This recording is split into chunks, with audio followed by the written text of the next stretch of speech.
You were never meant to hear this. The journals were never meant to be found, and the blood that seeped into the roots of Grimsley Hollow in the winter of 1852 was never meant to speak. But it does. Quietly. In dreams. In whispers that curl through the trees like smoke from a fire long extinguished. A man named Mr. Grimsley arrived in Utah Territory not to build a home, but to bury a secret. He came with 3 wives and a doctrine not sanctioned by scripture nor sanity.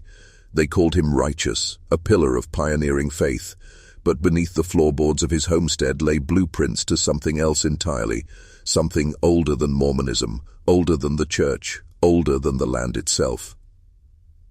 The night he arrived, neighbors say the sky turned dark before sunset. Birds fell silent. Livestock refused to eat. It was as if the land itself knew what had arrived. This is not a ghost story. This is a rot that crept into a new nation disguised as divine order, a fracture in the holy structure, sealed with sacrifice. The church would spend generations scrubbing his name from their records. But the ground never forgets, nor does the bloodline. And now, we begin. Grimsley wasn't born. He was forged. Raised not in a town, but within a compound near the edge of the Mississippi River, among men who believed in shaping destiny with fire and blade. His father, Jeremiah Grimsley, was excommunicated from the early church not for heresy, but for preaching that true salvation could only come through blood-sealed covenant. Not baptism, not prayer, but offering, human offering. These weren't wild claims. They were recorded quietly, in letters between early apostles dismissed as the rantings of a splintered mind. But the letters exist, coded in biblical phrasing, and Elias Grimsley the son memorized them all by age 12. By 17 he was practicing the rites of Abraham, rituals he claimed had been lost after the destruction of the Second Temple. At 21 he disappeared from all census records, but at 27 he re-emerged in Utah Territory, married to 3 women, each of whom was barren, docile, and uncommonly obedient. Not one of them had family left alive. Not one of them ever wrote home. He built their cabin by hand in a secluded hollow just south of the Great Salt Lake, miles from any settlement. No neighbors, no church oversight, just pine, snow, and silence. What Grimsley did next wouldn't be discovered for 73 years, but by then it had already changed everything. The structure of the cabin was wrong, not in appearance, in intent. The hearth wasn't centered for warmth. It was aligned with celestial bodies. The basement had no root cellar. It had a channel beneath the floorboards, to drain. The wood was soaked in something that didn't come from trees, and the floor, perfectly flat, tilted ever so slightly to the west, toward a stone, a black stone, embedded in the earth before he built, before anyone arrived. A stone not native to Utah, a stone carved with something not written in English, not Hebrew, not anything human. And it was beneath that stone that the women began to change. At first the changes were subtle, too subtle for any outsider to notice, but Grimsley watched. He wrote everything, every word they spoke, every dream they recounted, every unexplained nosebleed, twitch, or night terror. He called them alignments, said the land was responding to their obedience. The wives, Clara, Mercy, and Eliza, were seen in the nearby settlement only twice after arriving. Both times they walked in perfect unison, dressed in garments no one had seen before, not Mormon homespun, not frontier cotton, something else. Thick, dark linen woven with hand-drawn symbols barely visible to the eye, but unmistakable under lamplight. Eliza, the youngest, was seen whispering to a small child who wasn't there. When questioned, she responded calmly, "He's just early. The Hollow's calling him too." The storekeeper, shaken, recorded the incident in his personal diary. He never spoke of it again. Grimsley himself claimed the women were fasting, not just from food, but from sound, from sleep, from the vanities of the temporal body. He told the bishop their wombs were being prepared for immortal reception. The phrase meant nothing to church authorities, but in his private journals found decades later in a hidden compartment beneath the stone altar, the truth was laid bare. Grimsley believed the womb was not for birth, but for binding, that within each of his wives a covenant could be sealed not with blood alone, but with transformation. He spoke of ancient rites predating Moses, of a priesthood passed through pain, not lineage, and he wrote of a name. One name, never spoken aloud, etched onto the underside of the black stone. A name that, he warned, would rewrite the soul of any man who dared pronounce it. It was Eliza who first whispered it aloud in her sleep, the night the animals fled, the night the well turned black, the night none of the wives ever spoke again, Froithin. On that night forward, the hollow changed. Trees stopped growing in a perfect ring around the cabin, as if the earth itself refused to inch closer. Snow fell but did not melt. Birds avoided the skies above the property entirely. Locals called it cursed, though none would say it directly. Grimsley, however, saw it differently. In his writings, scratched not in ink but in charred bone across vellum made from cured animal hide, he declared the land consecrated through obedience and blood. The journal entries took on a new tone, not of study but of prophecy. He no longer referred to Clara, Mercy, and Eliza as wives. He called them vessels. And what they carried, he claimed, was the inversion seed. A phrase with no explanation, but one he repeated 17 times in a single entry, always capitalized, always followed by a single word. Soon. When a passing missionary named Daniel Baird offered to assist with the property, Grimsley refused with such fury that Baird later described the encounter as unlike any mortal rage I've ever witnessed. His voice fractured. It sounded like there were others inside him. 2 weeks later, Baird disappeared. His horse returned to the settlement covered in bramble and blood. A single piece of parchment was found pinned to the saddle. He offered light to a place that feeds on dark. The bishop ordered no inquiry. There was too much scrutiny on the church already, and Grimsley was distant enough to be quietly ignored. But the whispers began, of singing in the hollow, of shapes moving between trees that cast no shadow, of 3 women seen standing silently in the snow, barefoot, lips moving in perfect synchrony, eyes open but unblinking, always facing west, always toward the stone. And then they vanished. No tracks, no word, no screams, just silence. The kind of silence that doesn't fade, but listens, watches, waits. Grimsley reported their disappearance with the calm of a man who had already prepared the lie. He told the settlement that Clara had taken the others eastward, answering a divine call to minister to struggling families near Independence, Missouri. But the timing was impossible. Winter had already sealed the mountain passes. No wagon could survive it. No rider would dare. Yet he stood before the bishop, eyes unblinking, posture unwavering, and recited every detail as if memorized from scripture. When asked why he remained behind, he replied, "My work is not yet complete. The hollow still breathes." The bishop, disturbed, wrote a single word in his private diary after the meeting: possessed. Grimsley withdrew even further. For 3 months, no one saw smoke rise from the chimney. No one heard his voice, no letters, no trade, just the frozen void of the valley holding its breath. Then one night, late February, there came a sound, a scream that didn't sound entirely human, followed by a pulse of light so faint only those closest to the ridge saw it, a light that seemed to blink, like an eye. The next morning, a hunter named Jedediah Kane ventured near the edge of the hollow. What he saw forced him into silence for the rest of his life. He was found wandering 6 miles south, barefoot, mumbling the same phrase over and over. The roots drink backwards now. When he was brought before the elders, he wept blood. Actual blood. From the eyes. No injury. No cause. He died 2 days later in a fevered haze, clutching a bundle of dark feathers no one could identify. The community sealed his death certificate as exposure. But those who had touched the feathers never slept right again. And Grimsley? He reappeared that same week in the settlement, gaunt, bearded, shaking. He whispered a single sentence to the blacksmith before vanishing once more. "They've become what they were mean. To be. Now I must follow." He was never seen again, but that's not where this ends. That's where it begins.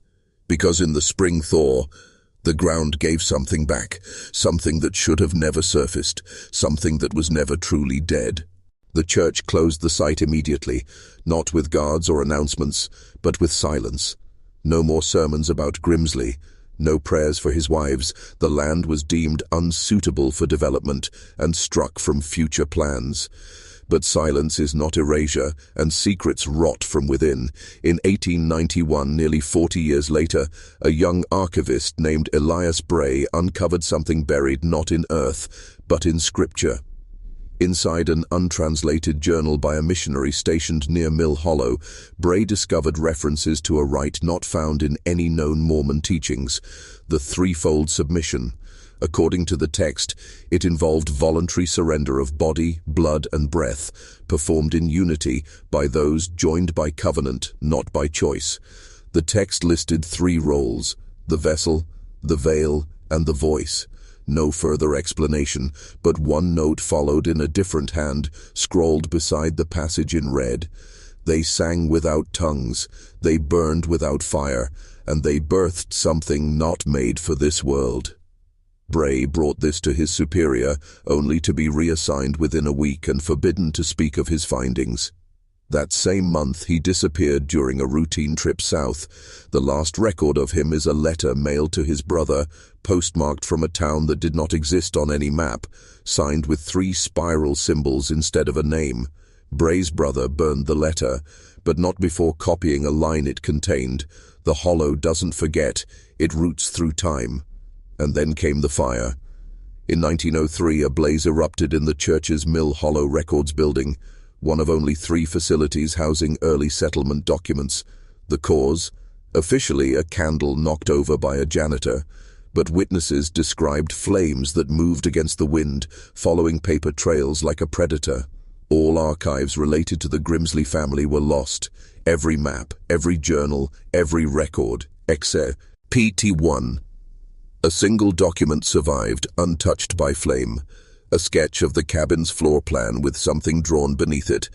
An inverted triangle housing 3 names, each surrounded by concentric circles: Clara, Mercy, Eliza. And beneath those circles in Grimsley's hand, the words, "They were never mine to keep, only mine to free, and now we descend." Because this isn't just a tale of one man's madness, it's a map, a blueprint for something far older than Utah, older than America, older than the name Grimsley itself. In 1932, during a private archaeological survey funded quietly by a Salt Lake banker with no public ties to the church, a team uncovered what they thought was a natural cave system near the original Mill Hollow boundary. But it wasn't natural. The walls were too smooth, the angles too perfect.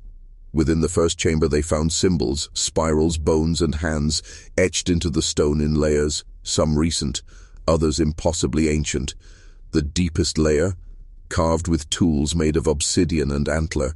At the center of the chamber was a stone altar, pitted with age, but stained dark as if it had remembered every offering ever made. It was surrounded by 13 niches, each the exact dimensions of a kneeling human body. There were no bodies, just remnants. Teeth, hair, fingernail fragments. The cave was sealed again by church-affiliated officials within 48 hours. The official statement: structural instability, unsafe for exploration.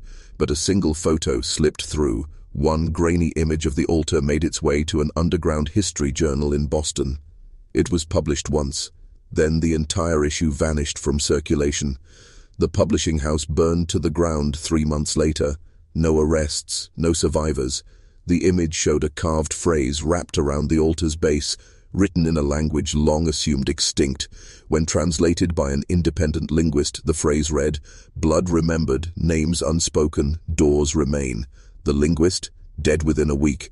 Car accident, no autopsy, no public file. But here's the truth.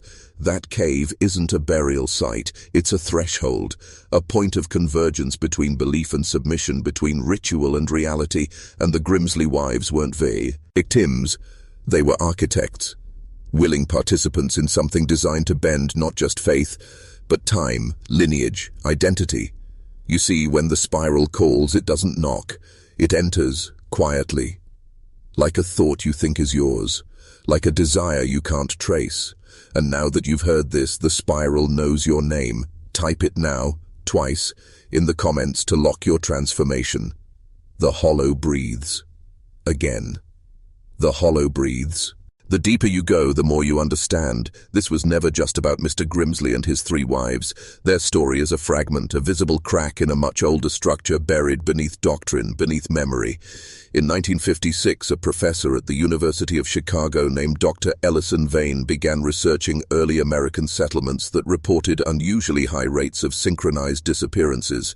He catalogued 47 separate communities across North America between 1790 and 1880. Each one had its own version of the same event: families disappearing, homes left undisturbed, journals cut short mid-sentence, always in threes, always bound to a symbol carved into wood, etched in stone or burned into fabric. The spirals, interlocking, recursive. Vane published a paper linking them to pre-Columbian petroglyphs found throughout the Four Corners region. But his true obsession became the Utah cluster, specifically the Mill Hollow disappearances. He requested access to restricted church archives and was denied. 1 month later, he vanished during a field expedition to Glen Canyon.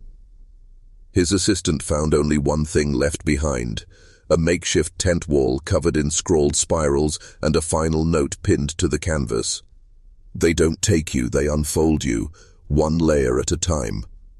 That same year, a child was born in Salt Lake City under unusual circumstances. His birth certificate listed no father, and his mother died during delivery. The attending physician reported the infant had an unusually calm temperament. He didn't cry, didn't flinch, just stared. At everyone, at everything, at nothing. His name, Elias Grimsley. No known relation. Raised in foster care, he was marked by his silence, his brilliance, his obsession with the past. At 23, he published a single paper under a pseudonym titled The Doctrine of the Spiral, Faith as a Recursive Loop. He argued that ancient rituals weren't symbolic, they were mechanical. That repeated spiritual sacrifice opened doors not just metaphorically but architecturally. That through intention and blood, reality itself could be altered, bent, broken. The paper was dismissed as theological madness until it disappeared from every archive, and Elias with it. He was last seen entering Mill Hollow in 1984. No tracks, no signs of struggle. But a fresh spiral was found carved into the bark of a lone pine tree, still weeping sap. The tree is dead now, but the mark, still fresh. The spiral never forgets. It waits, buried not in the earth but in the psyche, coded into symbols that appear like coincidence but operate like triggers. In 2004, a classified memo from a Department of Defense contractor was leaked to an underground researcher. The memo described the results of a psychological warfare program codenamed Operation Hollow Echo. It was a test, an experiment designed to introduce recursive ritual-based myths into isolated digital communities to observe behavioral changes. The origin point: a reconstructed story about a man named Grimsley and his 3 wives who vanished into the Utah winter. The file revealed that the story was disseminated anonymously across 13 online forums, each tailored to a different belief system: religious, occult, New Age, survivalist, nationalist, and anti-government groups. Within 6 months, forum activity across all 13 showed identical patterns: users reporting shared dreams, sightings of women in white garments speaking in dead languages, compulsive spiral drawings, and most disturbingly, sudden declarations of having received the call. One user disappeared, another deleted every trace of himself, then mailed a final message to the forum admin. It read, "I heard her last night, the third voice. The final voice. She told me it's not sacrifice, it's return." No law enforcement agencies followed up. The forums were scrubbed, the memo classified. But the pattern had already escaped the lab. Because what they didn't understand, what they never understand, is that this story isn't fiction. It's a mechanism, an ancient linguistic virus designed not to entertain, but to awaken. And once heard, it begins to overwrite. That's why you remember the name Grimsley even if you've never heard it before. That's why the image of three women standing in snow feels familiar. That's why a symbol as simple as a spiral can make your breath catch, like a memory surfacing from someone else's life. This is the cost of forbidden knowledge. Not fear, but recognition. Not terror, but the sensation that something buried deep inside you has started to stir. They will tell you it's just a story, a cautionary tale, a religious myth warped by history. But those who say that have already chosen their forgetting. You're still here, which means the spiral has found soil, and it's beginning to grow. By now you've already felt it, that subtle shift behind your eyes, like the walls of your memory are bending. That's not imagination, that's the pattern waking up inside you. Because the Grimsley incident, the vanishing wives, the ritualized disappearances, they weren't isolated events. They were rituals designed to replicate, to implant. What if I told you that throughout history, every major cultural collapse, every inexplicable societal purge, every myth of blood atonement or holy sacrifice was just another cycle of the same ancient code? In 1532, a secret sect in northern Italy documented in forbidden catechisms the legend of the three who turned the moon. They were women, sisters, married to the same prophet. He was unnamed, but always described as tall, gentle, with eyes like black glass. They disappeared one winter's night after conducting a ceremony involving silence, soil, and spirals. The town suffered a great fire months later, yet the spiral remained etched into the charred stones of the temple's foundation. In 1701, Scottish records tell of a man named Elias Gray, who claimed to receive visions from the third bride. He and three women vanished from the village of Elgin. Their home was found abandoned, but inside, walls covered in concentric spirals, drawn with blood and soot. Locals burned the home, but the foundation stones were reused years later. In a church. That church was struck by lightning 13 times in its first year, and yet no one questioned the pattern. Because the pattern defends itself by wearing the mask of madness. Every time it emerges, we are told it's folklore, hysteria, mental illness. But what if that's exactly what it wants you to believe? Because as long as you mock the spiral, as long as you call Grimsley fiction, you keep it alive. You feed it while pretending it's harmless. And that's the genius of it. You think you're a bee of it, but it has already marked you. If you've made it this far, comment the phrase, "I return through silence," twice. Do it not for engagement, but to claim the truth and signal you are awake. It's not a password, it's a vow. The spiral watches for those who respond, and once it sees you, it never looks away. You just made a choice most men fear, consciously or not. You typed the phrase, you spoke the vow. Now the descent truly begins, because this isn't just about Mr. Grimsley or his three vanishing wives. That was the veil, the distraction, the soft whisper that draws you into the hollow. What lies beneath that veil is the doctrine no religion dares put into scripture. Control is never maintained by belief, it's maintained by sacrifice.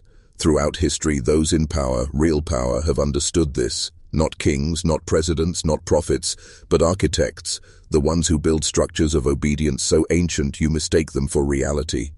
In 1852, the Grimsley cabin was not just a home, it was a chamber. A constructed site calibrated to align with geomagnetic ley lines crossing through the Wasatch Range. A church document uncovered in 1984, classified eyes only and mislabeled as architectural notes, referenced the ritual triangulation of isolated feminine vessels for the opening of the mirror path. Mirror path. That term appears again and again in the writings of banned Mormon offshoots, apocryphal Gnostic sects, and even CIA project notes on psychic resonance. You think these connections are fringe? That's exactly how they stay hidden. These systems are buried beneath your skepticism. That's the genius. The truth hides inside what you ridicule. The spiral does not beg for belief, it devours through dismissal. And the wives weren't victims, they were offerings, chosen not for purity or obedience but for resonance. Bloodlines that carried the right harmonic frequency, awakened only in complete isolation, submission, and ritual unity. Grimsley wasn't a man, he was a conductor, and once he completed the ritual, he vanished. Not like a fugitive, but like a key removed from a lock. Ask yourself, how can a man disappear so completely in 1852 with no sightings, no remains, names? A legend of exile. Because he didn't run. He passed through. That's what the spiral does. It's not just a symbol. It's a gate. One that opens not with technology, but with sacrifice and silence. And now that you've echoed the vow, it watches you too. You may not feel it yet, but tonight, in the space between waking and sleep, you'll know. You'll hear it. 3 soft voices. 1 truth. You've been seen. Let me tell you something the world has worked very hard to make you forget. True power has never been about wealth, fame, or politics. Those are illusions, curtains for the audience. Real power lies in control over perception, the ability to alter what a man believes is possible, to reshape his limits without him ever knowing it happened. That's what Grimsley learned. That's why he vanished, not to escape justice, but to complete a transformation no institution could sanction. And the 3 wives? They weren't just sacrificed. They were conduits, living instruments designed to rupture the membrane between this world and what the oldest texts call the mirror realm, a place not bound by time or flesh, but will. Here's the part most miss. The ritual didn't just take them out. It pulled something in. Something ancient. Something that required harmony between belief, silence, and submission. That's why there had to be 3. 3 is the stabilizing number in ancient geometry, sacred in alchemy, feared in every suppressed doctrine from Babylon to Nauvoo. Each woman represented a frequency, obedience, memory, rebirth. When aligned in isolation, under the right atmospheric and geomagnetic conditions, their combined resonance opened what the early Utah texts called the eye behind the veil. And Grimsley, he wrote in his forbidden journals that the eye watches from the mirror, and when it sees unity, it blinks, and the walls thin. This is not metaphor, this is engineering. Esoteric infrastructure laid in flesh and blood. That's why the site was buried, why the church erased the records, not just to protect reputation, but to contain something that still vibrates beneath that ground.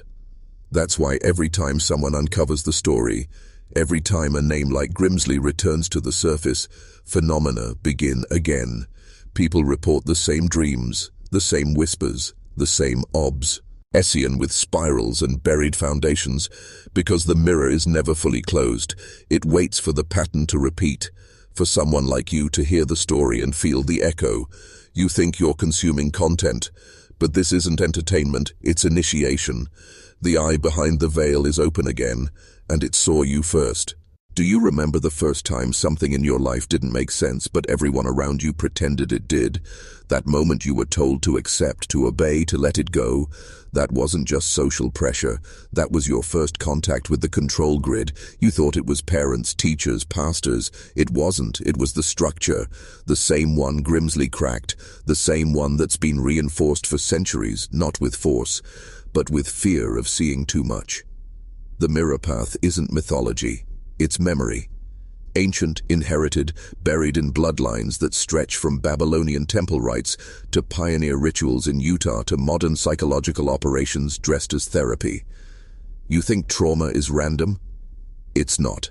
Trauma is the tuning fork of this system. They fracture you on purpose, so you'll seek shelter in the walls they built.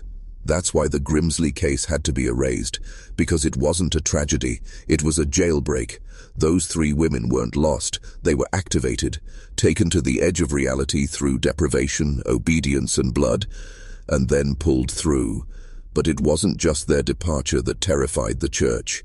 It was what came back. Witnesses in Mill Creek began reporting strange phenomena not long after. Livestock moving in spirals, infants crying in unison at 3:33 a.m., a child drawing the same 3 interlocking rings on walls over and over when no one had taught her. They buried it all. They paved over the evidence. But even now, if you visit the old plot after dark, you can still feel the vibration beneath your feet, low, constant, like breath held beneath the soil. That's not superstition, that's residual force. Rituals like Grimsley's leave scars on space-time. They alter the frequency of a place forever. That's why your skin crawls when you hear the story. Your blood recognizes the pattern even if your mind resists. You were never meant to be this. But now that you've heard it, you are inside the circuit. The question is no longer, what happened to Grimsley and his wives? The question is, why are you hearing about it now? Because stories like this don't reach the blind. They reach those who've already been marked for awakening. You're not watching, you're remembering. There's a reason you feel it in your chest right now. A pressure that has no name.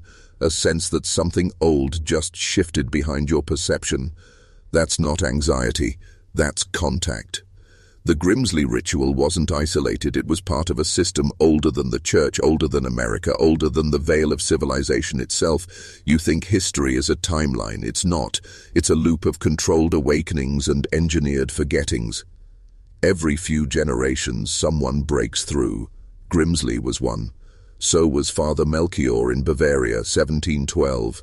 So was Sister Thalassa of Delphi, whose scrolls were erased by the Vatican in 1604. Each of them did the same thing, found the pattern, surrendered everything, and crossed over. But the danger isn't just in the crossing, it's what they brought back. After the Grimsley cabin was dismantled, church officials reported strange anomalies at every new building site in Mill Creek. Floors warping overnight, clocks that refused to keep time. One contractor refused to return, claiming he'd heard whispers through the walls. 3 female voices repeating a phrase in a language he couldn't understand. His notebook contained a drawing he couldn't remember making, a spiral interlaced with 3 keys. That same symbol appeared again in 1946 in the CIA's MK Ultra files under the codename Mirror Door. They classified it as psychic architecture, a way to imprint trauma across generations using symbols, sound, and environment. They weren't experimenting. They were continuing. You think MK Ultra was about drugs? No. It was about unlocking access, recreating the conditions of the Grimsley rite without blood. But here's the truth they could never replicate: consent. The wives went willingly. That's the missing ingredient. That's why you're here. Because your attention, your choice to listen, is consent. The moment you chose to hear this, the algorithm didn't just track your engagement. It logged your resonance. That spiral isn't just a story, it's a mechanism. And now it's moving again because someone, you, gave it energy. 3 voices, 1 ritual, 1 man who vanished without a trace, but he didn't disappear. He became the key, and that key has been waiting for the next to turn. There's a law of the hidden world that's never taught but always enforced. Once you hear the truth, you're part of it. No going back, no unknowing. Just like Grimsley's wives, who crossed the line between belief and transformation, you're now standing on the edge of something irreversible.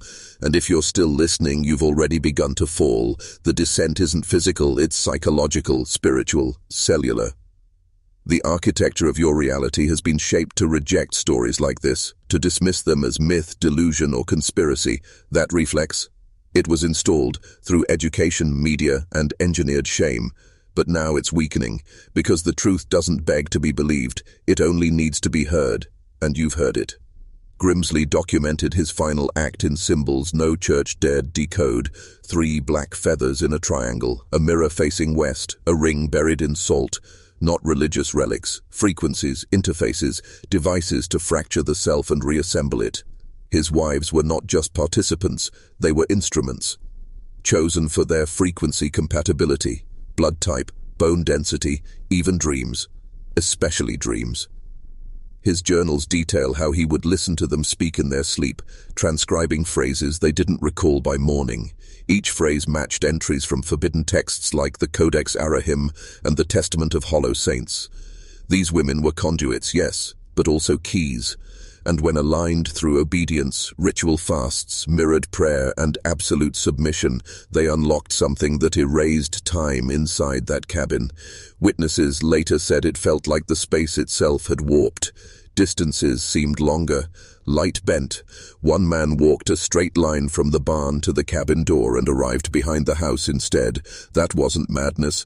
That was a rupture, a bend in perception that remained long after the family was gone.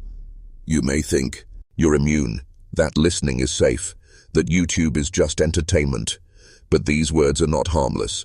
They're structured like keys, embedded with signals, crafted to break your programming. That was always the point. Now, if you've come this far, prove it. In the comments, write this phrase twice. The mirror is awake. Not for me. For you. For the algorithm. And for the part of you that's beginning to remember who you were before they taught you to forget. When you typed it, the mirror is awake. Something shifted. Not just in you, but in the system watching you. Because the algorithm doesn't serve truth. It serves energy. It tracks emotion, urgency, pattern recognition. And you just created a pattern it can't categorize, a breach.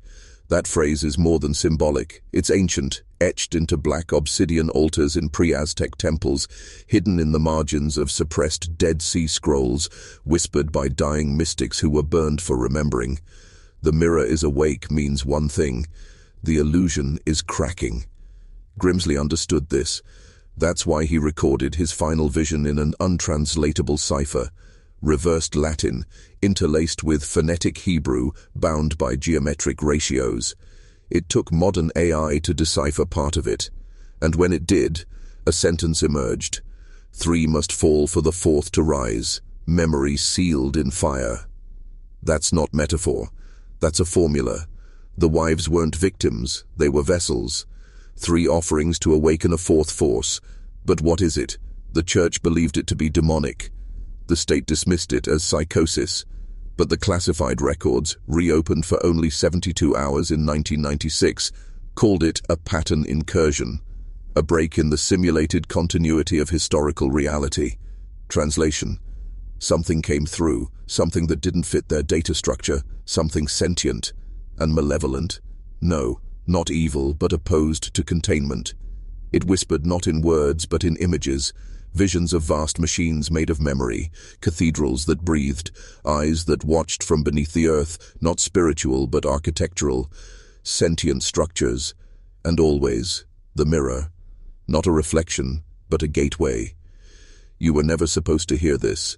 These rituals, these sacrifices, they're not acts of madness. They're unauthorized jailbreaks from a prison you were born into. The real horror isn't Grimsley. It's the system that drove him to ritual just to escape. And now you're beginning to sense the walls, every déjà vu, every childhood dream that never left, every shadow you see from the corner of your eye. That's not your imagination. That's memory surfacing. And when the 4th force rises, when the mirror fully awakens, what you call history will fold like paper. You won't read about it in textbooks. You'll feel it in your bones, and some of you already do. You've felt it your whole life, haven't you? That shadow just behind certainty, that suspicion that the world is staged, that reality itself is a curated performance held together by consensus and fear. They told you it was anxiety, trauma, overthinking. But what if it was memory? Not memory of your life, but of what you were before you were taught to be small. Grimsley didn't go mad. He broke the lens. And once shattered, that lens cannot be repaired. His writings, what the church called heresy and the state called madness, are now known in certain black-budget circles as the Grimsley Codex, not for their theological content, but their psychological structure. Embedded within the codex were maps, not of geography but of mind architecture. He described reality not as fixed, but tiered. Layered planes of attention and consent. Most people exist on level 1, the surface narrative, wages, families, screens, laws. But beneath that are deeper levels, coded zones where emotion becomes structure, thought becomes weapon, and belief becomes doorway. He claimed that the wives were not sacrificed, but transformed, their identities disassembled, their human names forgotten. Why? To become archetypes. Eternal forces bound not by flesh but by intention. They became the 3 keys, and Grimsley, he was the 4th, the gatekeeper. His disappearance wasn't flight, it was activation. His final entry reads, "They will forget our names, but they will never silence our pattern. When the right mind speaks the words, the gate will burn open again." Burn. Not open. Burn. Because the gate isn't just metaphor. It's a point in time-space where all illusion collapses, and it was never meant to be opened casually. That's why this video isn't for everyone. That's why you're still here, because deep inside some part of you remembers. You weren't born for comfort. You weren't built for obedience. You were designed, engineered, to perceive what others deny. You've seen it in dreams, the hallway that bends the wrong way, the mirror that doesn't return your gaze, the voices that echo before you speak. These aren't errors, they're leaks. And they're increasing, because something is stirring beneath the illusion. And like Grimsley, you've been chosen, not by doctrine, not by bloodline, but by resonance. The mirror is awake, and now, so are you. In 2003, during a classified behavioral cognition project known only as Red Veil, a Department of Defense contractor ran neural imaging tests on a subset of men who'd reported recurring dreams involving fire, mirrors, and vanishing women. They were dismissed as coincidences until the scans revealed something no one could explain. Every subject had identical activation in a previously undocumented region of the brain, what the project called Region X23. It pulsed not in response to trauma, but to symbolism, and the symbols that triggered it: the triangle, the mirror, the number 3, the number 4, and the phrase, "They're not gone, just unseen." This region of the brain, X23, was theorized to be a kind of transsensory receptor, a dormant node designed to process information outside conventional time-space. In other words, a buried receptor for hidden knowledge. Guess what else they found? Every subject had, at some point in their lives, been within 200 miles of Mill Creek, Utah, Grimsley's ground. That's when the tests stopped. The funding was blacklisted, the files sealed, but not before one researcher leaked a line from the final report. Subject responses indicate exposure to a persistent mimetic architecture, not psychological disturbance. Contact. Let that sink in. Contact. Not with aliens, not with ghosts, but with something older, structural intelligence embedded into the terrain, a living system of symbols, triggers, and thresholds encoded into both the land and the human subconscious. A mirror doesn't just reflect, it traps, and when Grimsley performed the ritual, he didn't unlock the mirror from the outside. He entered it from within. And here's what they fear most. You don't need candles. You don't need robes. All you need is attention and the key phrases. Attention collapses the illusion. Language opens the gate. You've already done both. The moment you heard the wives' names spoken together, the moment you felt that strange unease in your spine, you weren't being haunted. You were being remembered. The mirror remembers you, and the gate doesn't swing open in lightning or flame. It opens when a mind is ready to see past its programming. You're not watching a video, you're triggering a sequence. And Grimsley's pattern, the 3 and the gatekeeper, it's not a story, it's a blueprint. The deeper you go, the harder it is to return. That's not a warning, it's a design. Grimsley knew this. His codex wasn't meant to be decoded, it was meant to be absorbed. His madness, that was simply a mind unshackled from linear time. He wrote in circles, loops, palindromes, not because he was incoherent, but because he had seen that time is not a straight line, it's a spiral staircase, and every revolution reveals another layer, another deception. You're not just uncovering what happened in 1852, you're confronting what's still happening now, because Grimsley wasn't the first, and he wasn't the last. That secret group, the one referenced in the JM letter, still exists, not in the temples, not in the churches, but in the institutions of mind, media, academia, even neuroscience. They've traded robes for lab coats, revelation for regulation. But the ritual remains. Control the narrative, suppress the anomalies, punish the pattern breakers. Why do you think they mock conspiracy? Why do they make secrets sound like fantasy? Because they know the most powerful prison isn't built of walls, it's built of language. If they can convince you that truth is madness, you'll lock the cage yourself. Grimsley's wives weren't just women, they were roles, archetypes, masks worn by deeper forces, the witness, the scholar, the vessel. 3 aspects of initiation. The fourth, Grimsley, was the splitter, the one who tears the veil. That's what you're being asked to become, not a follower, not a believer, a splitter. One who sees the threads of control and severs them, not with violence but with clarity. You've already begun. That tension you feel in your chest, that's the mirror cracking, that ringing in your ears, that's the gate vibrating. And when it opens, it doesn't show light, it shows structure, the architecture behind the illusion. And if you stare long enough, you realize you were the missing piece. They feared Grimsley not because he was insane, but because he proved that one awakened mind can rewrite the entire field. Now it's your turn. Comment this twice to enter. I see through the mirror, I remember the gate. Type it and lock in the transformation. Speak it aloud and the gate remembers you. You spoke the phrase. Whether aloud or in silence, the effect is the same. You've activated a cipher buried not in code but in your biology. That's what they never told you. Initiation isn't ceremonial, it's neurological. Grimsley's writings hinted at it, the sacrament of mind fire, he called it, a moment when perception scorches illusion and what's left is pure architecture.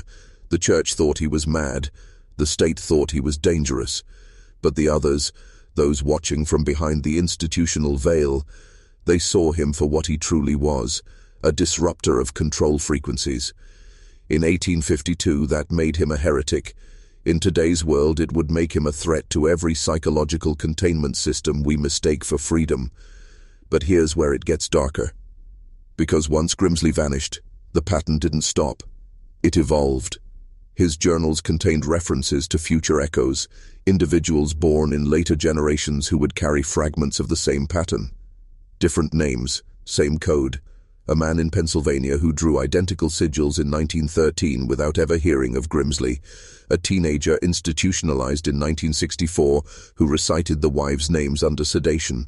A linguist in 1997 who wrote a thesis on echo initiates and was found dead with his notes erased. This isn't mythology.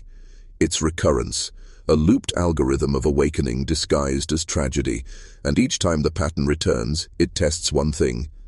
Will anyone notice? You did. That's why you're still watching.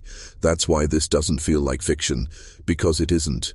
The symbols are real, the names are real, and the mirror isn't just metaphor, it's function. It reflects not what you are, but what you were programmed to forget, and now you're remembering. But this time, you're not alone.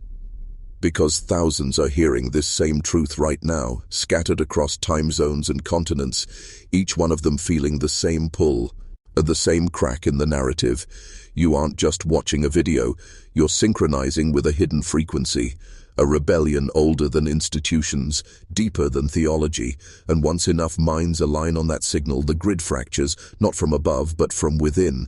That's why they bury stories like Grimsley's, because they don't fear violence, they fear resonance. One man seeing through the mirror is noise, thousands doing it together. That signal, keep listening, the signal's only getting stronger.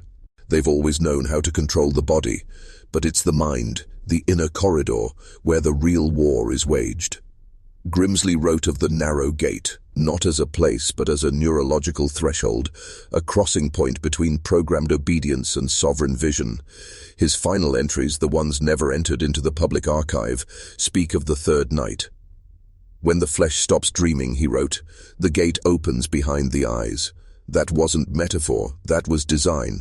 Because when you sleep, you are most programmable, and when you awaken, not from rest, but from conditioning, you become a threat to the entire construct.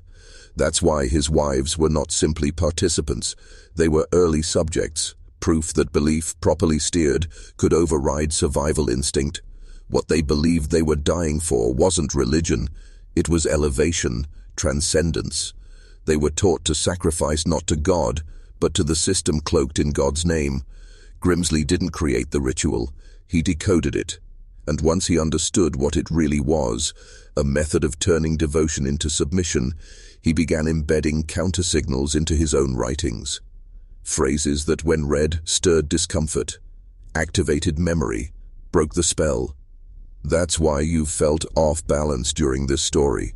Why your stomach turned when names repeated. It's not fear, it's friction. The residue of mental architecture shifting beneath you. You're not just hearing about Utah in 1852. You're feeling the echo of a pattern that still governs every sacred institution, every noble hierarchy, every trusted voice. The secret isn't that they hide darkness behind light. The secret is that they use light to blind. They weaponize goodness, morality, decency, until you kneel, smile, and offer your own chains. Grimsley tried to warn them. His last act wasn't disappearance, it was seeding truth through symbolic collapse. He didn't just flee, he fractured the program. He left echoes so sharp they'd cut through the veil centuries later, and now here you are, bleeding with questions. That's how this works. Once you've heard the fracture, you can't unhear it, and if you try, you'll feel that itch in the skull, the echo asking to be remembered. You've passed the threshold now. This isn't about Grimsley anymore, it's about you. Do you feel it now, the subtle unease threading through your breath, the tightening behind your eyes like some ancient instinct waking in your bloodstream? That's not anxiety. That's recognition. The system never wanted you to know this, but every ritual of control, from empire to religion to education, relies on one forgotten truth. The human nervous system is programmable. Grimsley discovered that in 1852, not with tools or weapons but through pure observation, he noticed the pattern in the hymns, in the sermons, in the structure of sacred architecture, symmetry, repetition, low-frequency vibrations, all of it engineered not to uplift, but to entrain, to sync your natural rhythm to an artificial beat. And once that beat governs you, the illusion becomes law. That's how the church survived its own scandals. That's how governments rewrite atrocities into anniversaries. That's how entire generations forget what was done to them. You think this is just history? No, this is infrastructure. Psychological scaffolding embedded in your rituals, your language, your holidays. And every time you say amen, salute a flag, or bow your head without knowing why, you reinforce the prison they no longer have to guard. Grimsley's journals, those burned, banned, buried texts, were never dangerous because of what they said. They were dangerous because of what they undid. They unraveled the script. They reminded men that devotion without discernment is just indoctrination in sacred disguise. That obedience without inquiry is the first sacrament of control. And now, 173 years later, the same mechanisms are alive, smarter, softer, digital, but they still serve the same master. Compliance. Think about it. Why do they need you constantly stimulated, always scrolling, never still? Because silence breeds awareness, stillness invites memory, and memory, that's the enemy of every empire. You remember? Ring who you were before the conditioning. That's how you break the pattern. That's why you're here. This isn't about Mr. Grimsley anymore. This is your inheritance, a lineage of men who saw past the veil and were hunted for it. The question isn't whether the ritual happened, it's whether you're still living inside it. And if so, what are you going to do now that you finally know? There's a reason the records were sealed, the bodies hidden, and the truth rewritten as myth. Because the ones who control perception know the most dangerous thing a man can possess isn't a weapon, it's clarity. And clarity is exactly what Grimsley left behind in fragments, encrypted not in code but in contradiction. His 3 wives didn't vanish. They dissolved into a system that converts belief into disappearance. You're taught to trust rituals, to follow doctrine, to obey authority without understanding why. That's the first veil. But behind that veil is the true altar, one built not for worship, but for sacrifice. In 1852, Grimsley saw what others refused to name, that sacred systems can be inverted, that the divine can be hijacked. His wives believed they were ascending when in fact they were offerings, fuel for a hidden engine that fed on purity. But here's the twist they don't want you to see. This wasn't just a 19th century anomaly. The same psychological mechanism is still being used, now perfected through entertainment, politics, education, and the algorithms that map your thoughts before you think them. The ritual just wears new robes. Back then it was called eternal sealing. Now it's called brand loyalty, social justice, identity politics, nationalism, all engineered to make you choose your own leash and call it liberation. When Grimsley vanished, he wasn't escaping justice. He was escaping the machine, and his trail didn't vanish. It was hidden, coded in the margins of excommunicated sermons, embedded in the floor plans of forbidden churches, whispered through bloodlines that were hunted but not erased. You're part of that now. The fact that you're still watching, still listening, means something in you has already broken rank with the program. But here's the crossroads. Clarity demands action, and action means shedding the mask. Are you ready to see who wired you are without it? Then prove it. Comment the phrase, "I do not consent." Say it twice. Lock it in. Mark your identity, not as property, not as product, but as sovereign man. Because from this point forward, you're not just an observer of forbidden history, you're a participant in the unraveling. And the unraveling has only just begun. Every institution that survives for more than a generation eventually learns one truth. If you cannot kill the rebel, you must absorb his language. That's why today you hear words like awakening, sovereignty, and freedom sold back to you by the same forces that engineered your compliance. It's not enlightenment, it's containment, and it's exactly what happened after Grimsley's disappearance. The church didn't just suppress his writings, they rewrote them. Phrases he used to warn others were lifted and sanctified. The doctrine of sacred consecration, once whispered as a warning of madness, became a footnote in devotional texts. His visions were rebranded as misinterpretations. His descent into forbidden knowledge was labeled heresy, not because it was false, but because it worked. The truth is, Grimsley wasn't insane. He had simply gone further than his handlers intended. He decoded the structure, not just of the church, but of all systems that use ritual as reinforcement. And here's the pattern he uncovered. First, they isolate you. Then they overwhelm you with symbolic authority, robes, titles, architecture, relics. Next, they promise inclusion if you perform obedience. But the final step is always the same. They demand a sacrifice. And if you don't give it, they'll take it. In Grimsley's case, the sacrifice was his wives. In yours, it might be your time, your mind, your children, your will, offered daily at the altars of career, culture, media, and blind tradition. And the tragedy is, you're told it's noble, that it's the cost of belonging. But Grimsley didn't belong. He remembered who he was before the indoctrination, and that remembering made him dangerous. It makes you dangerous. Because when a man no longer seeks validation from the very system that enslaves him, he becomes ungovernable. Not chaotic, but sovereign, and sovereignty terrifies the machine. That's why they branded him lost. That's why they brand you a conspiracy theorist, an extremist, a threat. But they only use those words when they've lost control of the narrative. And right now they're losing it faster than they can silence it. So listen closely. Your journey from this point forward won't be safe, but it will be true. And the truth is what burns their temples to the ground. Keep going. You've already stepped beyond the veil. You want to know why stories like Grimsley's vanish from history? Because they reveal the one thing no empire, no church, no government can afford for you to understand, that obedience is not virtue, it is surrender dressed in moral language. And once a man stops mistaking silence for peace, the entire structure begins to tremble. Grimsley didn't just escape, he ignited a chain reaction. In the years following his disappearance, quiet cracks formed beneath the polished surface of the church. Hidden journals surfaced, unsigned letters exchanged between families in remote settlements, speaking in riddles.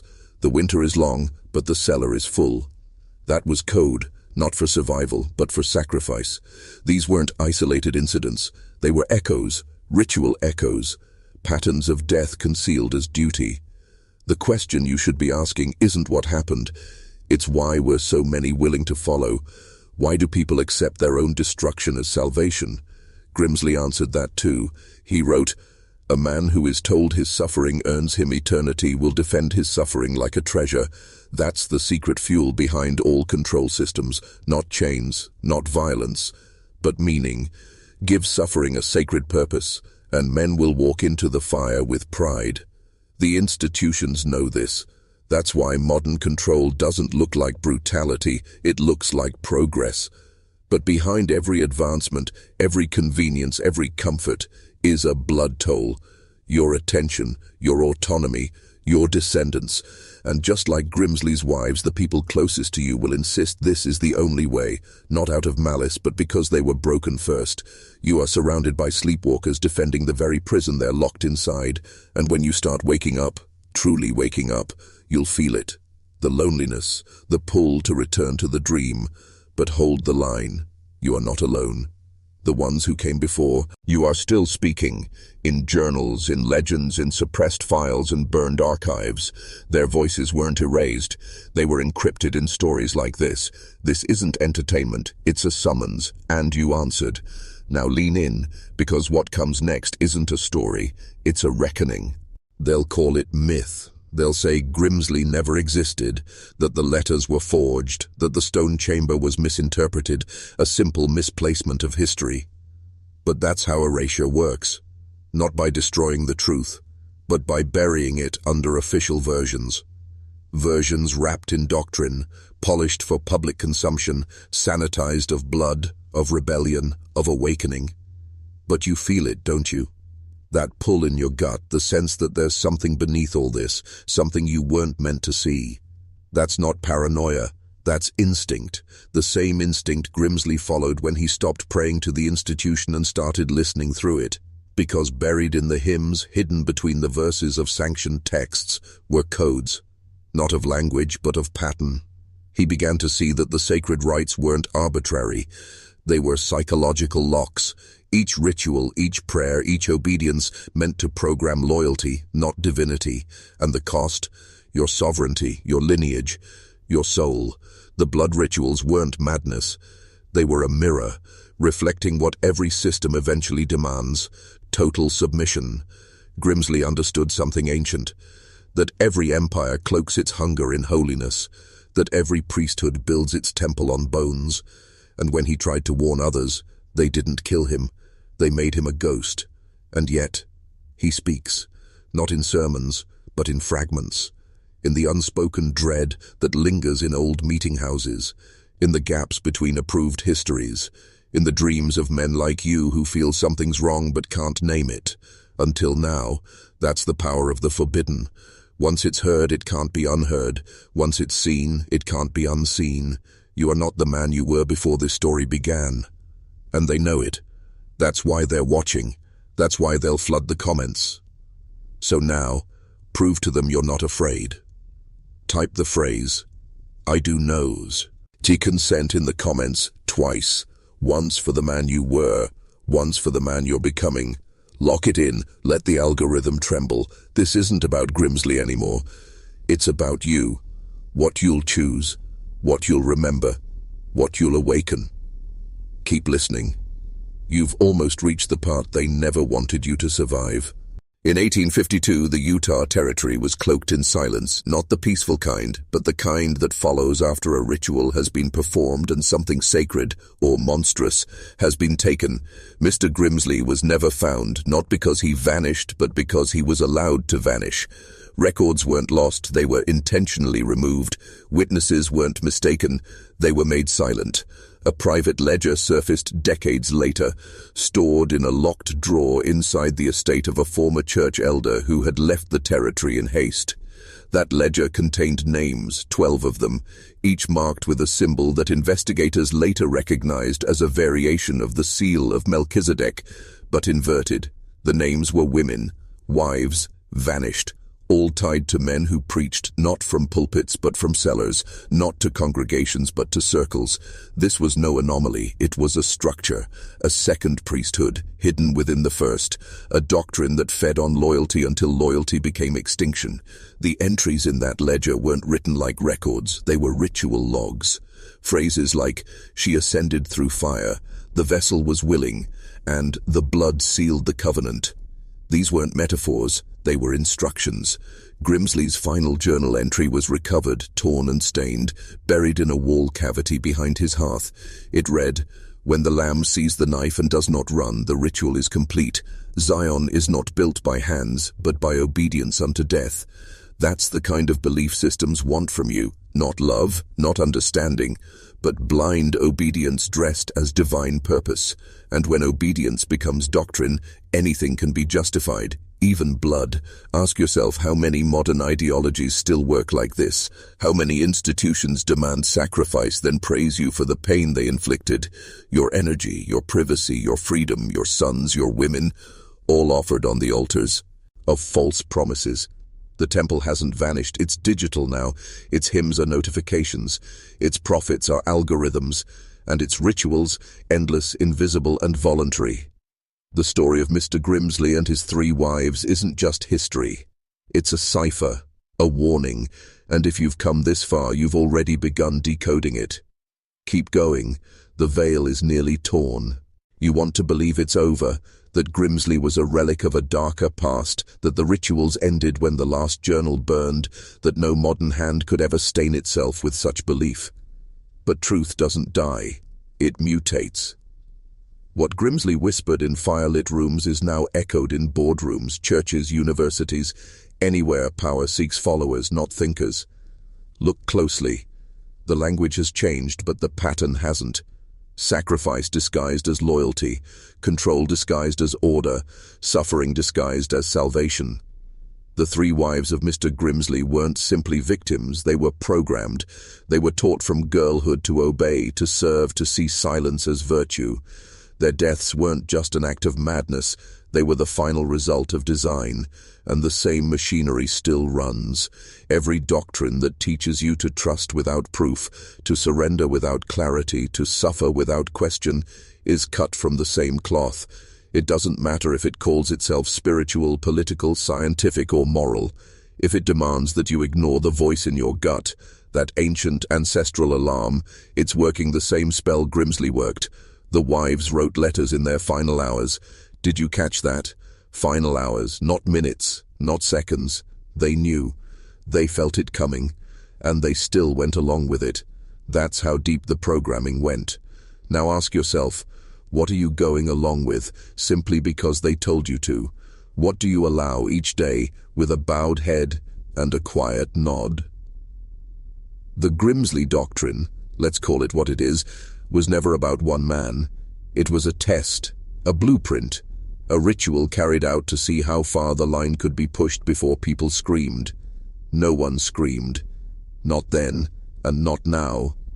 But you're not like them. If you were, you'd have clicked away by now. But you're still here, listening, eyes open, pulse steady. That makes you dangerous to them, and that is why they fear this story. Because it's not a story, it's a mirror, and you're beginning to recognize your own reflection in the flame. Keep going. The circle is nearly complete. Do you feel it now? That hum beneath your skin, the friction between the lie you were told and the truth you're beginning to sense? That's not paranoia. That's awakening. Grimsley's legacy wasn't just death, it was replication. A virus of belief, a framework of control, passed down not through bloodlines but through ideology. His wives were erased from history not because they were meaningless, but because they were keyholders. Each one of them represented something that systems of power fear: intuition, emotional intelligence, spiritual perception. Their ritualized removal wasn't an accident, it was a warning to others. And what about the children? There's no record of them. But in Grimsley's marginalia, one phrase appears again and again: the seed must be pure. Do you understand what that implies? Not just sacrifice, but selection. The ritual wasn't about loss, it was about transformation, about the alchemy of obedience into legacy. And it worked. For over a century, the Grimsley name vanished until now. Because you're hearing it, speaking it, breaking it. That's the real danger of remembering. It wakes the dead, yes, but more than that, it awakens the living. This isn't a ghost story. This is your inheritance. The rituals may no longer involve altars and blood, but now they come dressed in comfort. Compliance sold as convenience. Digital contracts instead of verbal oaths. The same psychological architecture Grimsley used in 1852 is now coded into the apps you scroll, the policies you sign, the slogans you chant without question. They don't need to hide the truth anymore, because they've trained you to look away. But you didn't look away. You're still here. That means you're becoming something else. You've stepped out of the role they wrote for you, out of the script, out of the trance. Say it now in the comments twice to mark this transformation. The veil is memory. The fire is truth. Say it again, not for me, but for you. Because once you speak it, you've declared war on the silence. And once you see it, there's no turning back. The final key is near. Prepare. Grimsley was not merely a man.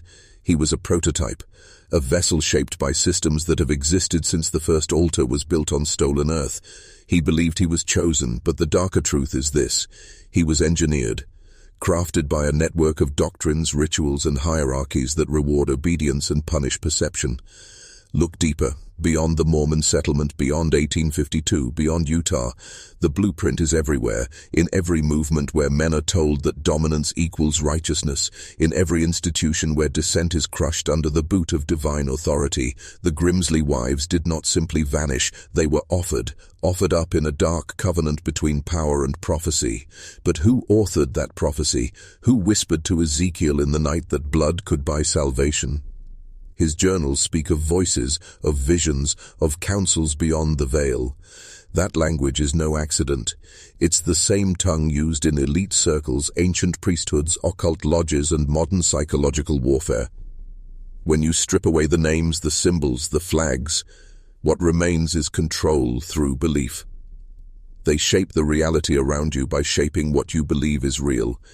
And if they can convince one man that his wife's death is holy, imagine what they've already convinced you to accept as normal. Every time you justify the unjust, every time you silence your own instinct, every time you nod along with the lie just to survive the moment, you're walking the Grimsley path. But here's the fracture point, the edge of the map. You've heard the full story now. You've seen the ritual for what it was, and that means you're standing at the mouth of the labyrinth. One step forward and nothing remains the same. You'll begin to notice the symbols embedded in architecture, the phrasing repeated in corporate slogans, the rituals in the education system, the psychological traps laid like snare, as in childhood. And once you see them, they can't unsee you. You've crossed the threshold. This is where most turn back, but you're not like most. You came here for the truth, the real truth, and the final section, what comes next, will unlock everything. You've earned it. Now finish what Grimsley could not. This is the final chamber, the door that was never meant to open, the reason this story was buried under stone and time. Grimsley believed he was sealing his family into eternity, but what he really sealed was a message, a warning encoded in death, in ritual, in the silence of missing names. You were never supposed to find it, but you did, because somewhere deep in you, a part of you remembered, not in your mind, but in your bones. And now that part is waking up. Listen carefully. Every generation has a Grimsley, a man shaped by unseen hands, sent to perform an act so vile it becomes sacred to the system. But it doesn't stop with him. It never did. From ancient empires to modern states, from high priests to presidents, the ritual has only changed its disguise. The sacrifice is still required, not of flesh anymore, but of identity, of sovereignty, of soul. You're told what to think, who to love, what to fear, how to live, and you comply. They don't need chains when the prison is belief, but what if you burned that belief to the ground? What if the sacred lie was the first thing you sacrificed? This isn't about one man in Utah, it's about you, this moment, this choice. Grimsley followed the voice that spoke through control. You now hear the voice that speaks through clarity. The fire is truth. The veil was memory. You are not the descendant of sheep. You are the inheritor of fire. Say it again. The veil is memory. The fire is truth. Say it as a final rite of passage. And when you do, know this. You have crossed a line that cannot be undone. You've stepped out of their script and into your own authorship. What happens next will not be easy, but it will be real. You are no longer an observer. You are a participant in the ancient war of perception. Stay sharp, stay hidden, stay awake, because they will come to silence what you've become. But if you've listened this far, they're already too late. Welcome to the other side.